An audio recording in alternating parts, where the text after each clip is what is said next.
Hello दोस्तों, आपका स्वागत है मेरे YouTube channel UP exam preparation पे, जहां हम बात करेंगे यूपी लेखपाल वैकेंसी जो अभी आने वाली है। यूपी में और भी एग्ज़ाम्स हैं, जैसे यूपी ट्रिपल एस सी जो एग्ज़ाम कराता है और ये अब आएंगे।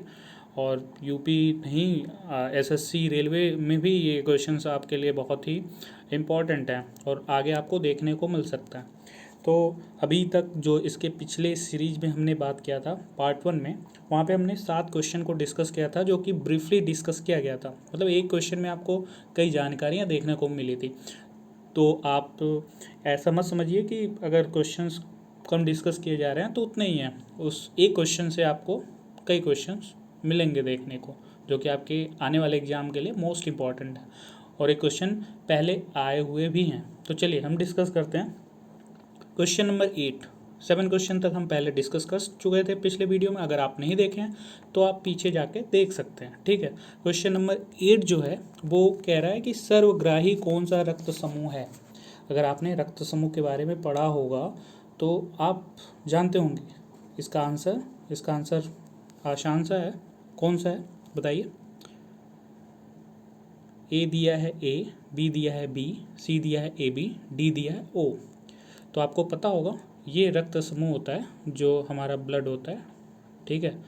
तो ए बी जो हमारा सही आंसर है, ये जो सी में दिया हुआ ए बी, तो ये ए बी को हम बोलते हैं सर्वग्राही, ठीक है।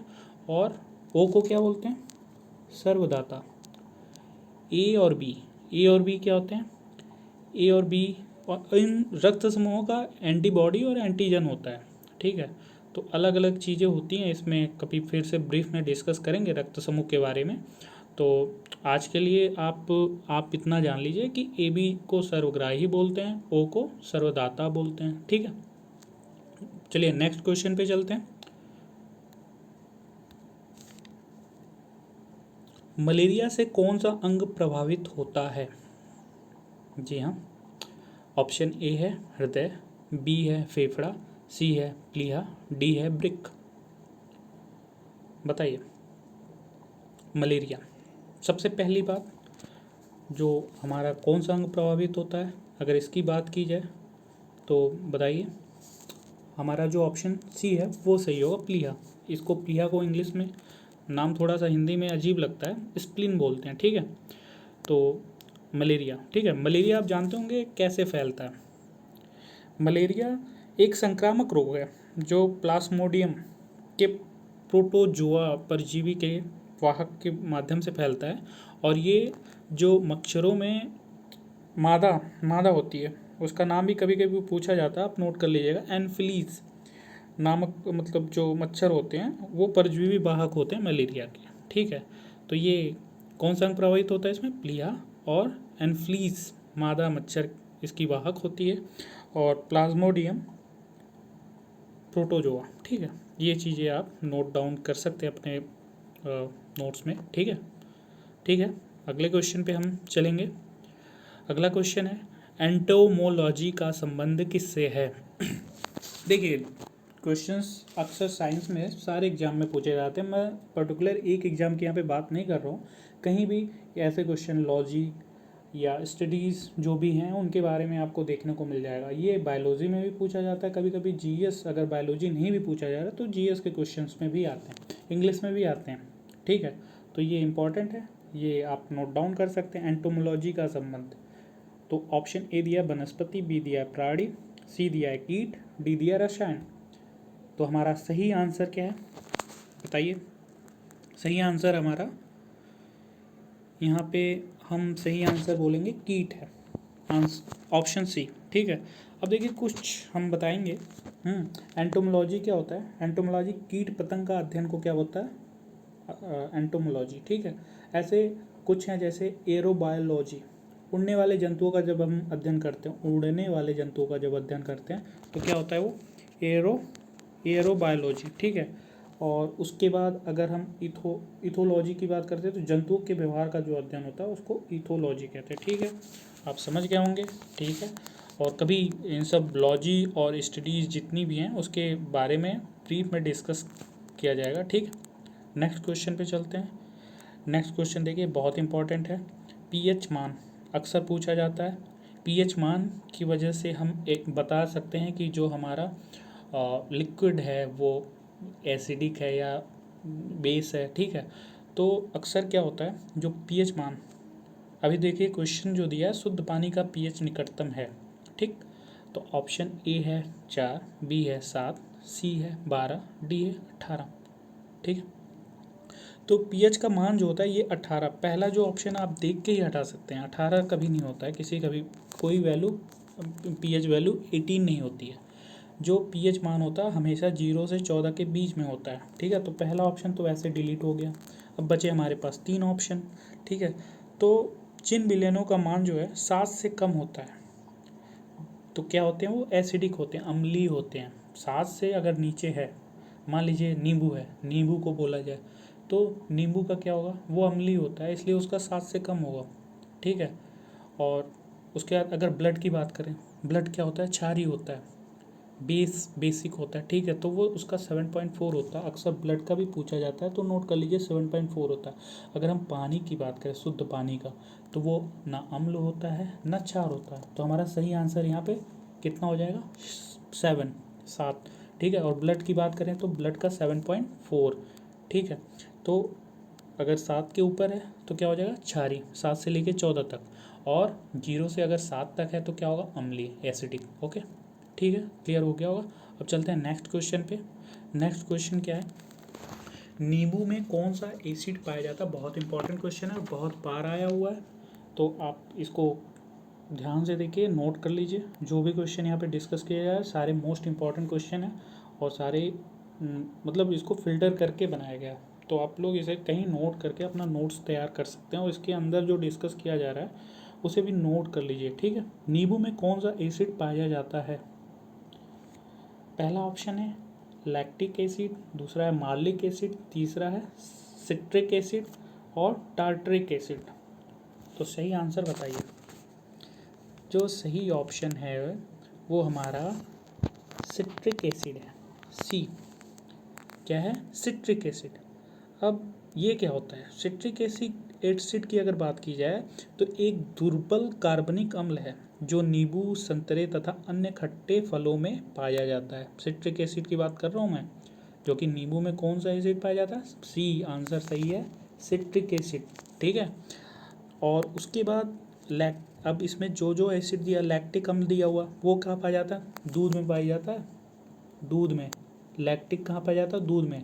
तो कभी अगर पूछे कि दूध में कौन सा अम्ल पाया जाता है तो लैक्टिक अम्ल पाया जाता है। और सिट्रिक अम्ल किस में पाया जाता है, नींबू में पाया जाता है, संतरे में। जो खट्टे चीज़ होते हैं अक्सर उसमें क्या पाया जाता है, सिट्रिक, ठीक है। अब टार्टरिक की बात करें तो टार्टरिक जो है वो इमली में पाया जाता है, इमली, ठीक है। और मौलिक क्या है, सेब में पाया जाता है, ठीक। चलते हैं नेक्स्ट क्वेश्चन पे। क्लियर हो गया होगा आपको। दूध की घनत्व मापने के लिए कौन सा उपकरण प्रयुक्त किया जाता है। देखिए ये फिजिक्स का क्वेश्चन अक्सर पूछा जाता है, मीटर के बारे में, कौन सा मीटर कहाँ यूज करते हैं, ठीक है। तो अभी जो क्वेश्चन है, दूध का घनत्व मापने के लिए कौन सा उपकरण प्रयुक्त किया जाता है, तो भाई साहब बहुत इंपॉर्टेंट क्वेश्चन है, ठीक है। बताइए, हमारे पास ऑप्शन है लैक्टोमीटर, हाइड्रोमीटर, हाइग्रोमीटर।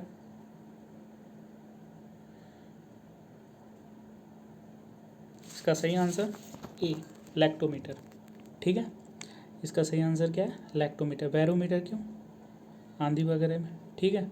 ऐसे ही हाइड्रोमीटर है, हाइग्रोमीटर है, सबके बारे में ब्रीफ में डिस्कस करेंगे। सारे मीटर्स के बारे में कभी लिखवाएंगे, क्योंकि इनसे railway, SSC, UP triple SC, और अभी हम डिस्कस कर रहे हैं लेखपाल की, तो ये प्रीवियस यूपी ट्रिपल एससी का ही क्वेश्चन है, तो ये मोस्ट इम्पॉर्टेंट है, ठीक है। लैक्टोमीटर है, नोट कर लीजिए। नेक्स्ट क्वेश्चन पे चलते हैं। विटामिन शब्द का जनक कौन है। बहुत ही बार ये कंफ्यूजिंग क्वेश्चंस हैं, आते हैं, अक्सर लोग कंफ्यूज होते हैं, ठीक। तो ऑप्शन दिया गया इसके विटामिन शब्द के जनक के जो ऑप्शन के रूप में दिया गया अलेक्जेंडर फ्लेमिंग, रॉबर्ट कोच। नाम भी देखिए ऐसे अजीब अजीब हैं, थोड़ा सा कन्फ्यूजन रहेगा एक बार पढ़ने में, तो अच्छे से इसे पढ़ लीजिए। सी है ई एम डेविस, डी है काश्मीर फंक। तो क्या लगता है आपको कौन सा आंसर सही है? देखिए इसका जो सही ऑप्शन है वो आपका है काश्मीर फंक।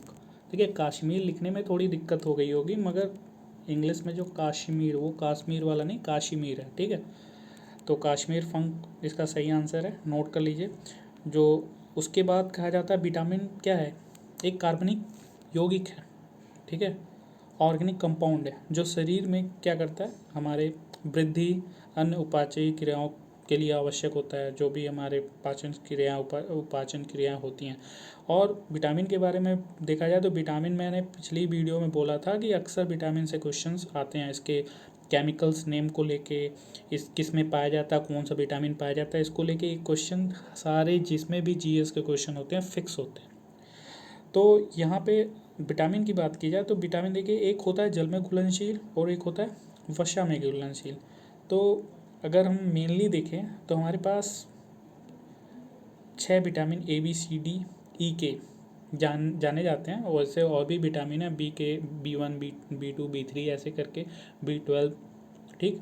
मगर अभी हम मेनली अगर विटामिन की बात करें 6 विटामिन है, जिसमें से अगर जल में घुलनशील की बात करें, अगर हम जल में घुलनशील की बात करें तो बी और सी, ये क्या है, जल में घुलनशील, याद कर लीजिए। जल में घुलनशील विटामिन कौन सा है, बी और सी, ठीक है। और बाकी याद करने के लिए कीड़ा, कीड़ा कीड़ा याद कर लीजिए, ये कहाँ है, वसा में। बी और सी कहाँ है, बस जल में, बाकी कीड़ा, कीड़ा याद कर लीजिए कि वसा में है, बी और सी वैसे याद हो जाएंगे, ठीक है। ये भी अक्सर पूछा जाता है कि जल में कौन सा घुलनशील है, वसा में कौन सा घुलनशील है, ऑप्शन दे दिया जाएगा और आपको सही आंसर लगाना होगा। तो बहुत आसान है, कीड़ा याद कर लीजिए, वसा, बाकी बी सी आपका समझ में आ गया, जल में, ठीक है।